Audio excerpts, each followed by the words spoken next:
Bonjour, nous sommes le dimanche 14 juillet 2024 et nous allons parler de connexion fibre optique. J'avais parlé il y a quelques semaines, quelques mois, avec les nouveaux records qui avaient été établis au Japon sur de la fibre optique classique. Mais c'était sur des courtes distances, quelques dizaines de kilomètres. C'était d'abord aux alentours de 300 terabits par seconde et après ça a été plus de 400 terabits par seconde.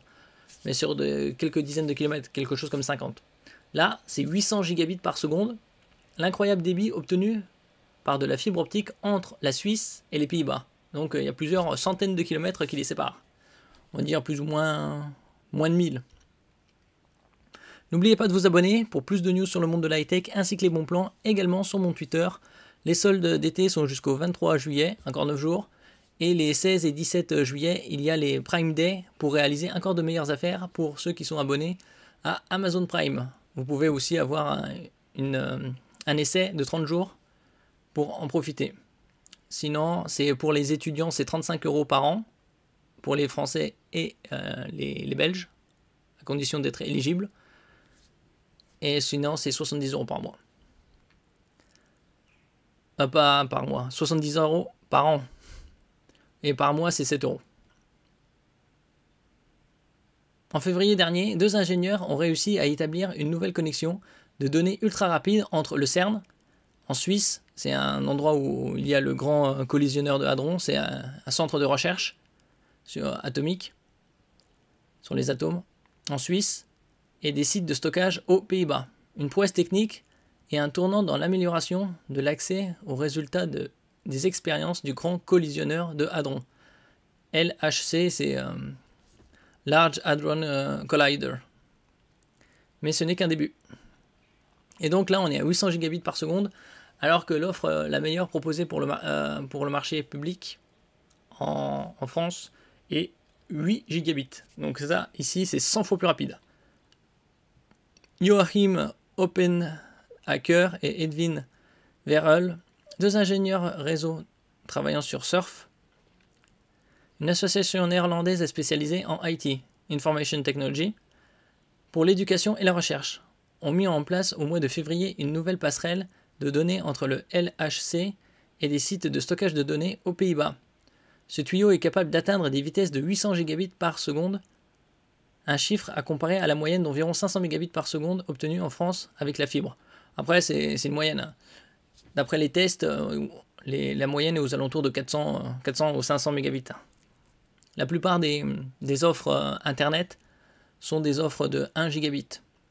Il y a des offres à 300 gigabits symétriques, comme Soch, le discount de Orange, 500 mégabits symétriques pour Red by SFR, et les autres, c'est 1 gigabit en réception, 600 mégabits en envoi, comme l'offre Free, avec Free Revolution Lite, à 30 € par mois. Et d'autres, on peut avoir 5 gigabits ou 8 gigabits en symétrique avec la dernière box Freebox Ultra. Télécharger des distros Linux à l'aise et d'autres contenus. Un test organisé en mars avec de l'équipement prêté par Nokia, le finlandais, a confirmé que les vitesses désirées pouvaient être atteintes. Selon Edwin Verheul, ce transpondeur utilisé par Nokia est comme une célébrité, en raison de sa forte demande et de la planification rigoureuse nécessaire pour l'utiliser. Avec un câble duplex de presque 1650 km reliant Genève à Amsterdam, via Paris et Bruxelles. Donc c'était pas en ligne droite. Sinon en ligne droite ça aurait fait 2 fois moins. L'un des principaux défis consistait à amplifier les signaux de puissance de la lumière sur une distance aussi longue. Chaque collision de particules subatomiques au LHC génère ainsi un pétaoctet de données par seconde. Alors un pétaoctet, déjà un octet c'est 8 bits. Un bit, c'est un 0 ou un 1. Et alors, il y a kilo, c'est 1000. Méga, c'est 1 million. Giga, c'est 1 milliard. Tera, c'est 1000 milliards. Et après, c'est péta, c'est 1 million de milliards. Et après, il y a hexa, c'est 1 milliard de milliards. De données par seconde, soit l'équivalent de 220 000 DVD. Un DVD, c'est environ 4,7 gigaoctets. Un simple couche. Une double couche, c'est 8,5. Bien que ces données soient réduites pour le stockage, elles nécessitent néanmoins une bande passante considérable. Une mise à niveau prévue pour 2029 augmentera encore la quantité de données produites par le LHC avec un nombre de collisions multiplié par 5. Donc potentiellement 5 fois plus.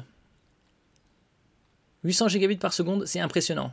Mais la quête de vitesse de transmission de données encore plus rapide est loin d'être terminée. En novembre 2023, une équipe de chercheurs au Japon battait le record mondial de vitesse de transmission de données en atteignant 22,9 pétabits par seconde. Une telle bande passante pourrait permettre à chaque personne sur la planète, et même quelques milliards de plus, de regarder Netflix simultanément.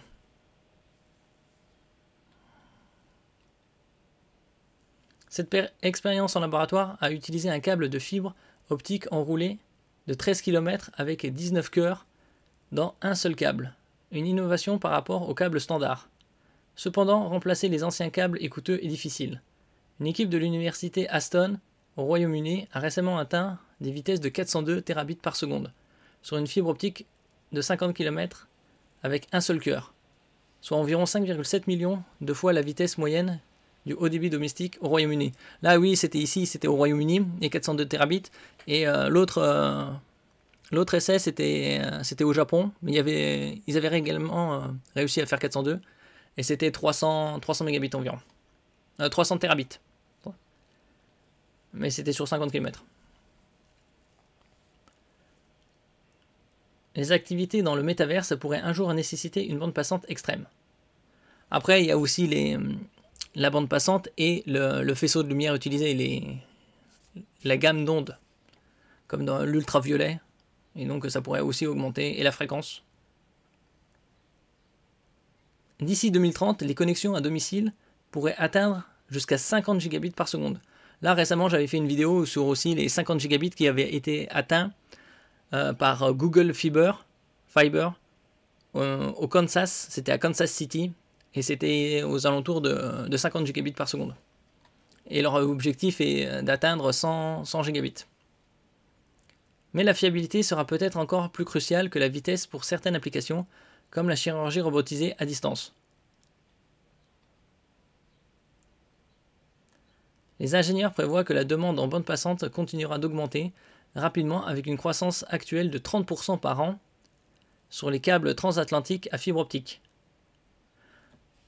Il y a eu depuis 2012 un plan pour fibrer la France aux alentours de 2023 que ce serait 100%, mais bon, il y a eu des retards. Et donc ce sera fin 2025, c'est-à-dire dans 1 an et demi, quasi tout le territoire sera fibré. Au début, il y avait la fibre optique, c'était d'abord les grandes villes, c'était il y a à peu près 15 ans, et c'était 100 mégabits. Vers les années 2017-2018, c'est passé au 1 giga, et après on a eu 2 gigas, 5 gigas, et là on est actuellement à 8 gigabits symétriques pour les meilleures offres publiques. Donc est-ce qu'en 2030 on aura du 50 gigabits proposé ? C'est possible, c'est dans 5 ans et demi. La diffusion de contenu, dont les réseaux sociaux, les services cloud et le streaming vidéo, consomment beaucoup plus de bandes passantes qu'avant. Ensemble, ils représentent 75% de la bande passante internationale. Il y avait les réseaux sociaux et 5 entreprises, toutes américaines. C'était avec la première c'était Netflix, et les 5 premières consommaient 50 à 55% de la bande passante du monde. Et Netflix, à lui seul, était responsable de 13%, c'est-à-dire un peu plus d'un huitième, de la bande passante qui était utilisée par Netflix. Netflix a aux alentours de 230-250 millions d'abonnés dans le monde, environ. Donc ça nécessitera de plus en plus, et surtout avec l'arrivée de la 4K. Ouais, chez nous, la très grande majorité des films, que ce soit les box internet, c'est du Full HD. Il y a très peu de 4K, à part sur quelques films. Mais sinon, on continue le streaming. Là, il y a eu les France 2 HD, UHD. Il y a encore très peu de canaux encore en 4K. Merci pour votre écoute. N'oubliez pas de mettre un j'aime, un commentaire, de partager et de vous abonner à la chaîne. À la prochaine fois.